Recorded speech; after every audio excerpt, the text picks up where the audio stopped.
Howard Kelly എന്ന് പറഞ്ഞ വലിയൊരു ഗൈനക്കോളജിസ്റ്റ് ഉണ്ട്.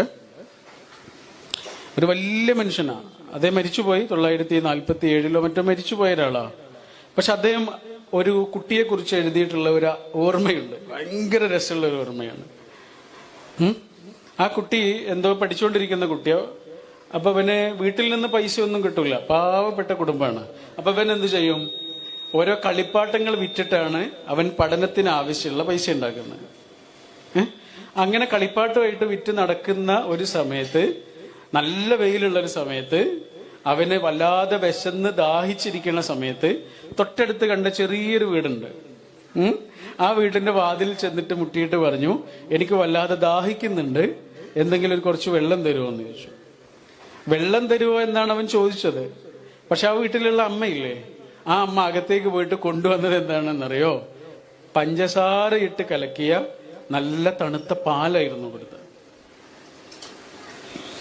അവനത് ഭക്ഷണമായി, വെള്ളമായി, എല്ലാമായി.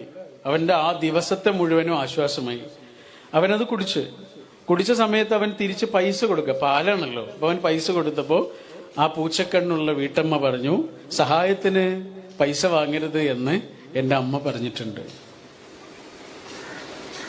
കുറേ കാലം കഴിഞ്ഞു.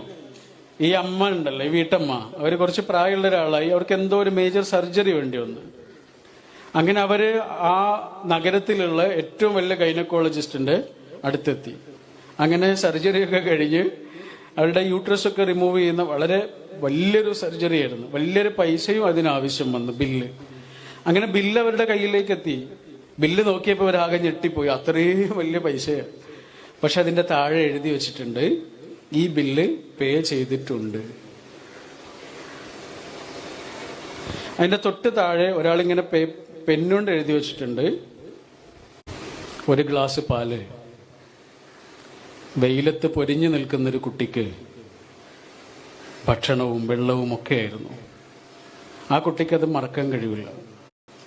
പൂച്ചക്കണ്ണുള്ള ആ വീട്ടമ്മയെയും മറക്കാൻ കഴിയില്ല. അതുകൊണ്ട് ആ കുട്ടി ബില്ലടച്ചിട്ടുണ്ട്. ആ കുട്ടി ബില്ലടച്ചിട്ടുണ്ട്.